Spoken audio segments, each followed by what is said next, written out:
मैं लानत बेचता हूं तुम्हारी सिस्टम पर, वो भी डर कर नहीं, डंके के चोट पर लानत बेचता हूं।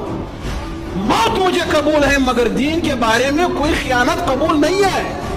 अबू बकर सिद्दीक ने क्या फरमाया कि इस्लाम को कोई नुकसान पहुंचा और अबू बकर जिंदा हो, ये हो नहीं सकता है। जब ज़कात का इनकार किया गया, अबू बकर ने लश्कर कशी किया, जिहाद किया, और ये बात कहा कि अबू बकर जिंदा हो और इस्लाम में कोई नुक्स निकाल दे, कोई नुकसान पहुंचा दे, ये नहीं हो सकता है। कहते हैं मौलवी फतवे लगाते हैं। भाई मौलवियों से ज्यादा तो ये लोग फतवे मौलवियों के ऊपर लगा देते हैं। हम इंसानियत की बात करते हैं, हम शरीयत की बात करते हैं, हम अल्लाह के दीन की बात करते हैं तो हमें इंतहा पसंद कहा जाता है। भाई जो अल्लाह का हुक्म है वो हमारे रीड लाइन है। भाई बात खत्म।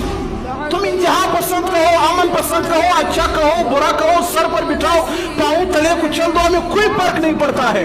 अल्लाह का दिन हमें महबूब है, अल्लाह के दीन के दिफा में हम बोलते रहेंगे, हमारा जुबान चलता रहेगा। हमें मार दिया जाए तब भी फर्क नहीं पड़ेगा, हमारे ऊपर इंतहा पसंद का फतवा लगा दिया जाए तब भी फर्क नहीं पड़ेगा, हमसे नफरत किया जाए तब भी फर्क नहीं पड़ेगा, हमारे ऊपर जुमले कसे जाए तब भी फर्क नहीं पड़ेगा, ये माशरा हमारा सोशल बाइकाट करे तब भी फर्क नहीं पड़ेगा।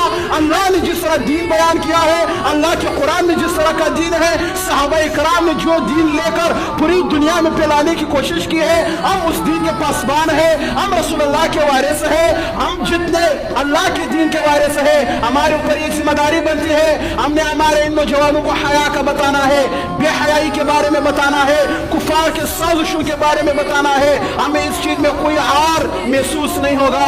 लोग कहते हैं मौलवी साहब थोड़े से डिसेंट हो जाओ, जमाना कहाँ आया है, तू कहाँ पर है, मौलवी साहब थोड़ा सा रोशन ख्याल हो जाओ, लोग कहाँ है, तुम कौन से जमाने में हो।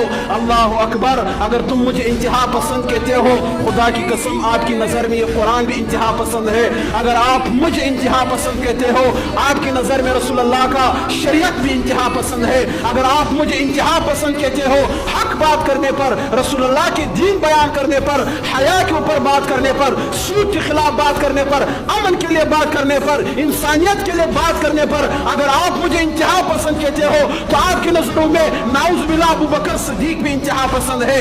आपके नजरों में, आपके अकीदे में, आपके नजरिए में उमर फारूक से बड़ा इंतहा पसंद तो फिर कोई हो ही नहीं सकता है, जिसने दीन के लिए बहुत बड़ी कुर्बानियां दी, जिसने दीन पर कोई आंच नहीं आने दिया, जिसने दीन में इतना सख्ती किया कि रसूलुल्लाह के बतलाए हुए रास्ते से जो एक कदम भी आता था, उमर फारूक ने अपने अदालत में बुलाकर उसको माफ नहीं किया था।